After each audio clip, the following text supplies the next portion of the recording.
आज आपण अप्पे पात्रात कणकेचे गोळे टाकून मस्त चमचमीत आणि पारंपरिक असा पदार्थ पाहणार आहोत. तर तो पदार्थ कोणता हे पाहण्यासाठी व्हिडिओ स्किप न करता शेवटपर्यंत पहा.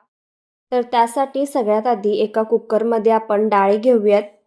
तर इथे पाव वाटी मूग डाळ घेतलेली आहे, अर्धी वाटी तूर डाळ घ्यायची आहे, त्यानंतर मसूर डाळ एक पाव वाटी घेतलेली आहे.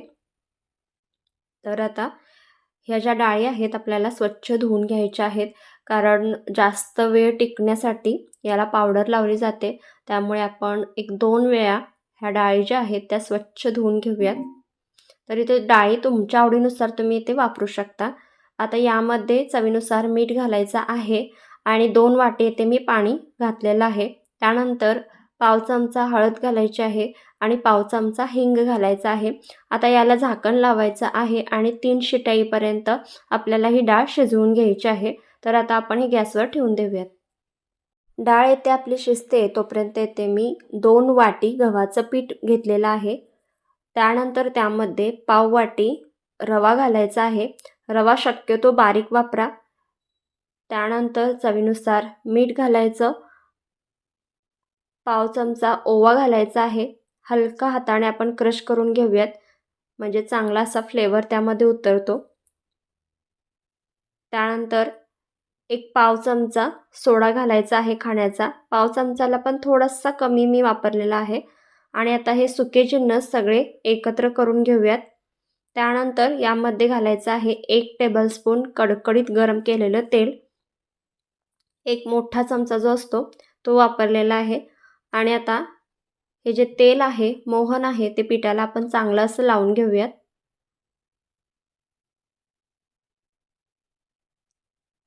तुम्ही जर या चॅनलवर नवीन असाल तर अशाच नवनवीन रेसिपींसाठी चॅनलला सबस्क्राईब करायला विसरू नका. बेल आयकॉनवर क्लिक करा, म्हणजे येणाऱ्या नवनवीन रेसिपींचं नोटिफिकेशन सगळ्यात आधी तुम्हाला मिळेल. तर आता तुम्ही पाहिलं असेल पिठाचा अशा पद्धतीने गोळा झाला की मोहन आपलं चांगलं असं लागलेलं आहे असं समजायचं. आता थोडं थोडं पाणी घालत आपण ही जी कणिक आहे ती मळून घेऊयात. जसं लागेल त्या पद्धतीने पीठ मळून घ्यायचं आहे. जास्त सैलसर करायचं नाही. तर घट्टसर असं येते हे मी पीठ मळून घेतलेलं आहे, हे पहा. आणि आता हे 10 मिनटं किंवा जास्तीत जास्त 15 मिनटं कणिक मुरण्यासाठी ठेवून द्यायची आहे, म्हणजे रवा आपला चांगला असा फुलतो. डाळसुद्धा इथे आपली शिजलेली आहे, तुम्ही पाहू शकता. तुम्हाला जर रेसिपी आवडत असतील तर प्लीज रेसिपीला लाईक करायला विसरू नका. आता नेक्स्ट स्टेपमध्ये एका मोठ्या भांड्यामध्ये ते मी 2 ते 2.5 चमचे तेल घेतलेलं आहे. मोठे 2 ते 2.5 चमचे तेल वापरलेलं आहे. तेल चांगलं गरम झालं की यामध्ये पाव चमचा मोहरी घालायची आहे. मोहरी चांगली अशी तडतडली की त्यानंतरच पाव चमचा जिरे घालायचं आहे. त्यानंतर 5 ते 6 कढीपत्त्याची पाने आणि एक मध्यम आकाराचा कांदा बारीक चिरून घेतलेला आहे तो घालायचा आहे. आता कांदा लालसर होईपर्यंत आपल्याला परतून घ्यायचा आहे. पाव चमचा हिंग इथे मी वापरलेला आहे. हिंग थोडा आपण डाळ शिजवत होतो त्यावेळेला वापरलेलाच होता. तर आता हलका हलका कलर चेंज होईपर्यंत आपल्याला हे कांदा परतून घ्यायचा आहे. कांद्याचा कलर चेंज होत आलेला आहे. यामध्ये घालायचा आहे मीडियम साईजचा टमॅटो बारीक चिरून घेतलेला आहे, तो देखील घालायचा आहे. आता हा जो टमॅटो आहे तो मऊ पडेपर्यंत आपल्याला भाजून घ्यायचा आहे. त्यानंतर घालायचं आहे 1 चमचा आलं लसूण पेस्ट. तर इथे मी आलं लसूण पेस्ट वापरलेले आहे. तुम्ही या ठिकाणी लसूणसुद्धा वापरू शकता आलं लसूण पेस्टच्या ऐवजी. तर आता मिनिटभर आपण तेलामध्ये हे चांगलं असं परतून घेऊयात. आलं लसूण पेस्ट चांगली अशी तेलामध्ये परतल्यानंतर यामध्ये घालायचा आहे 1 मोठा चमचा लाल तिखट म्हणजेच कांदा लसूण मसाला, पाव चमचा गरम मसाला आणि पाव चमचा हळद येथे मी वापरलेली आहे. आता 1 मिनिटभरच आपल्याला परतून घ्यायचं आहे आणि लगेचच यामध्ये जी आपण शिजवलेली डाळ आहे ती घालायची आहे. फोडणीमध्ये डाळ ओतली की लगेचच यावर झाकण ठेवायचं, म्हणजे जी काही फोडणीचा जो स्मेल असतो तो त्यामध्ये उतरतो. आणि मिनिटभरानंतर याचं झाकण काढायचं आणि यामध्ये साधारणतः 4 वाटी मी गरम पाणी घातलेलं आहे. हे गरम पाणी मी कुकरमध्ये घातलं होतं आणि जी काही डाळ वगैरे असेल ती त्या पाण्यामध्ये उतरेल. तर आता 4 वाटी येथे मी गरम पाणी वापरलेलं आहे. सगळं चांगलं मिक्स करून घ्यायचं आहे. यामध्ये आपण आता चवीनुसार मीठ घालूयात. ज्यावेळी आपण डाळ शिजवत होतो त्यावेळेला मीठ घातलेलं आहे, त्यानुसार इथे मी मीठ वापरते.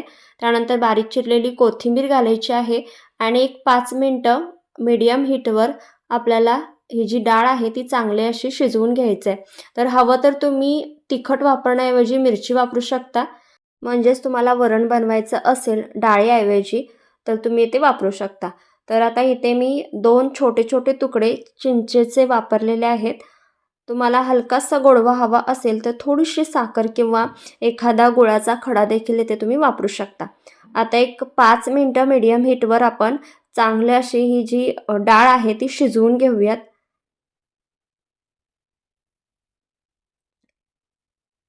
तर एक 5 मिनटं झालेली आहे आणि आपली डाळ देखील मस्त अशी शिजलेली आहे, तुम्ही पाहू शकता. तिथे आपली डाळ तयार झालेली आहे आणि आपल्या इथे कणिकसुद्धा चांगली अशी मुरलेली आहे, तुम्ही पाहू शकता. मिनिटभर चांगली अशी मळून घेऊयात. तुम्ही जर चॅनेलवर नवीन असाल तर प्लीज नवनवीन रेसिपींसाठी चॅनेलला सबस्क्राईब करायला विसरू नका. आता काय करायचं आहे, याचे छोटे छोटे आपल्याला गोळे तयार करून घ्यायचे आहेत. तर तुम्ही ओळखलंच असेल तर इथे आपण याची बट्टी बनवणार आहोत. राजस्थानची फेमस डिश डाळ बट्टी आज आपण करणार आहोत. अतिशय सोपी रेसिपी आहे आणि आता तुम्ही पाहू शकता लिंबाच्या आकाराएवढे गोळे आपल्याला तयार करून घ्यायचे आहेत, कारण हे आपण आप्पे पात्रामध्ये भाजणार आहोत, त्यामुळे त्या पद्धतीने त्याच्यामध्ये बसतील एवढ्या आकारमानाचे आपल्याला गोळे तयार करून घ्यायचे आहेत. तर तुम्ही इथे पाहू शकता व्हिडिओमध्ये दाखवल्या पद्धतीने गोळे तयार करून घ्यायचे आहेत. अगदी लिंबाच्या आकाराएवढे मी इथे गोळे तयार करून घेते.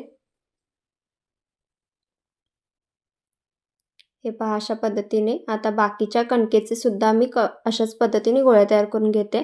तर हे पहा इथे मी गोळे तयार करून घेतलेले आहे. अगदी छोटे छोटे लिंबाच्या आकाराएवढे गोळे तयार करून घेतलेले आहेत. इथे मी आप्पे पात्र गरम करण्यासाठी ठेवून दिलेलं आहे. गॅसची फ्लेम एकदम लो ठेवायची आहे आणि लगेचच याला तेल लावून घ्यायचं आहे आणि पटकन हे जे गोळे बनवलेले आहेत ते यामध्ये ठेवून द्यायचे आहेत आणि लो फ्लेमवर आपल्याला हे गोळे चांगले असे भाजून घ्यायचे आहेत, कारण ते आतपर्यंत व्यवस्थित शिजले गेले पाहिजेत. जर तुम्ही मोठ्या गॅसवर हे गोळे शिजवलेत तर ते आतमधून कच्चे राहतील. त्यामुळे लो गॅसवर आपल्याला हे जे गोळे आहेत ते चांगले असे भाजून घ्यायचे आहेत. खरं तर हे चुलीमध्ये विस्तवावर भाजले जातात, पण इथे शहरामध्ये चूल उपलब्ध नसते, त्यामुळे तुम्ही अशा पद्धतीने आप्पे पात्रामध्ये ही अशी बट्टी तयार करू शकता. तर वरतून हलका हलका मी तेल लावून घेतलेला आहे, म्हणजे सगळीकडे गोळ्याला तेल लागेल आणि आपल्याला अलगदपणे सगळीकडून हे व्यवस्थित असे गोळे भाजले जातील. आता थोड्या वेळानंतर पलटून घेऊन दुसऱ्या साईडने सुद्धा हे मी गोळे चांगले असे भाजून घेते. एखाद्या वेळेस जर तुम्हाला तेच तेच खाऊन कंटाळा आलेला असेल तर तुम्ही अशा पद्धतीने वेगळी डिश नक्की ट्राय करू शकता आणि अतिशय सोपी डिश आहे. आता हे जे मधला भाग असतो त्यामध्येच फ्लेम जास्त लागते, त्यामुळे मधल्या भागाचे गोळे मी साईडला काढलेले आहेत आणि साईडचे गोळे मी मधल्या भागामध्ये घेऊन ते सुद्धा व्यवस्थित भाजून घेते. तर हलकं हलकंसं तेल लावून आणि अशा पद्धतीने गोलाकार फिरवत फिरवत हे मी भाजून घेते. जास्त वेळ लागत नाही, कमीत कमी 5 मिनिटांमध्ये हे आरामात भाजून होतात आणि तुम्ही पाहू शकता सगळे गोळे व्यवस्थित भाजले गेलेले आहेत आणि क्रॅकसुद्धा गेलेला आहे, तुम्ही पाहू शकता. तर आता इथे आपली मस्त सुंदर अशी ही डाळ बट्टी तयार झालेली आहे. हे पहा किती सुंदर दिसते आणि अजिबात चिंता करू नका, आतपर्यंत ती व्यवस्थित शिजली जाते, कारण आपण लो गॅसवर ही शिजवतो. आणि तुम्हाला मी आता फोडून सुद्धा दाखवते. मस्त गरमागरम डाळ आणि तुपासोबत अप्रतिम लागते आणि अगदी झटपट तयार होते. नक्की ट्राय करून पहा. तर आता ही जी भट्टी आहे मी तुम्हाला फोडून दाखवते. अगदी आतपर्यंत शिजली जाते आणि ही खायची कशी, तर ही अशा पद्धतीने फोडून घ्यायची आहे, चुरून घ्यायची आहे. हे पहा. चुरून घेतल्यानंतर त्यावर मस्त तुपाची धार सोडायची आणि जी आपण डाळ बनवलेली आहे ती वरतून सोडायची आणि मस्त डाळीसोबत चुरून चुरून ही खायची असते. तर इथे आपली अगदी चमचमीत अशी ही डाळबट्टी तयार झालेली आहे. तुम्हाला ही रेसिपी कशी वाटली कमेंट करून नक्की सांगा. जितक्या जास्त जमेल तितक्या जास्त नातेवाईकांना आणि फ्रेंड्सना हा व्हिडिओ आवर्जून शेअर करा. वेळात वेळ काढून ही रेसिपी पाहिल्याबद्दल तुमचे खूप खूप आभार. व्हिडिओला लाईक आणि चॅनलला सबस्क्राईब करायला विसरू नका. पुन्हा भेटूया अशा नवनवीन झणझणीत आणि गोड रेसिपींसोबत.